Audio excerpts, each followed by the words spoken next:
Salam sejawat, salam sehat buat kita semua. Perkenalkan, saya seorang lulusan keperawatan, sama hal dengan teman-teman sekalian. Dalam video ini bermaksud sedikit menceritakan tentang pengalaman hidup yang bertele-tele, khususnya di karir keperawatan. Teman-teman sekalian, memang kita pada umumnya menolong orang yang kesehatannya menurun, katakanlah sakit. Tapi yang namanya kesejahteraan kita itu perlu juga kita pertanggungjawabkan untuk masa depan. Apalagi sudah berkeluarga gitu.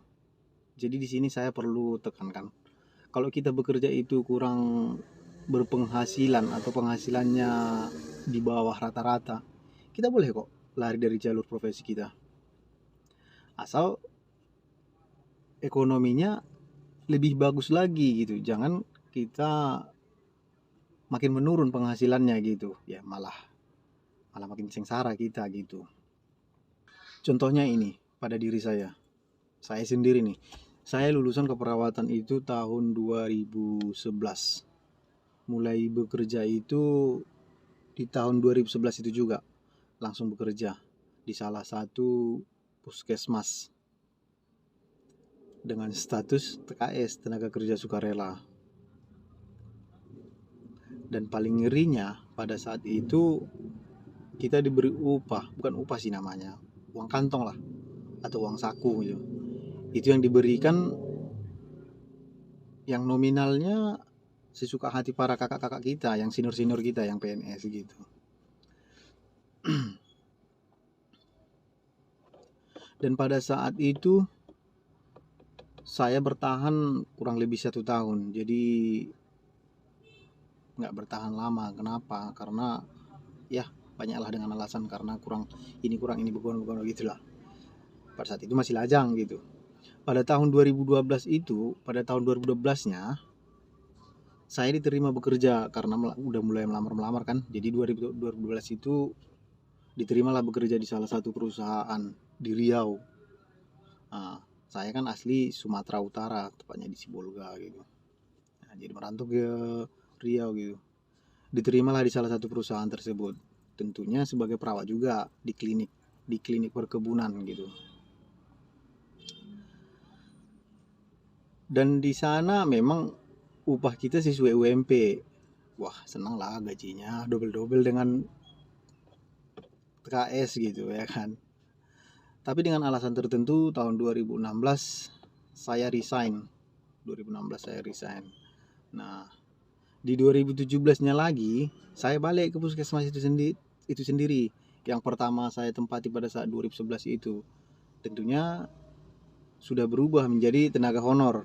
Nah, ternyata tentunya dengan upahnya ya lebih kecil dari perusahaan tadi lah gitu. Nah, singkat cerita sudah karena apa ya? Karena sudah lebih besar pengeluaran daripada pemasukan. Di tahun 2020 saya resign. Resign.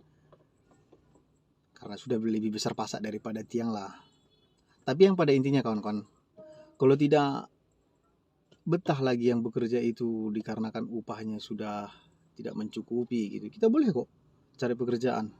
Seperti saya ini gitu. Saya sudah mulainya saya super rental gitu.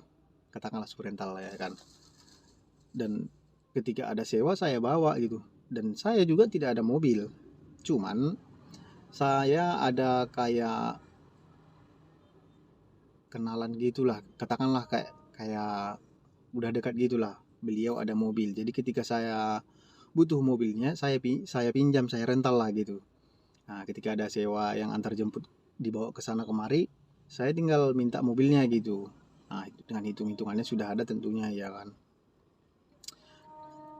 Dengan kayak gitu pun sampai sekarang bisa bertahan gitu. Nah, jadi yang saya maksud begini kawan-kawan. Kalau kita berusaha, ya ada sih jalannya gitu. Jangan lagi kita bertahan hanya di situ, di posisi itu terus gitu. kita semua kan ingin sukses juga, sama halnya dengan kawan-kawan yang sudah lebih duluan sukses di luar sana. Jadi ini hanya motivasi bagi diri saya sih gitu. Kalau teman-teman sekalian bisa meniru yang lebih baik lagi dari saya, lebih bagus gitu. Oke kawan-kawan, kurang pandai aku cerita. Oke, salam sejawat buat kita kawan-kawan. Semoga kedepannya kita makin sukses,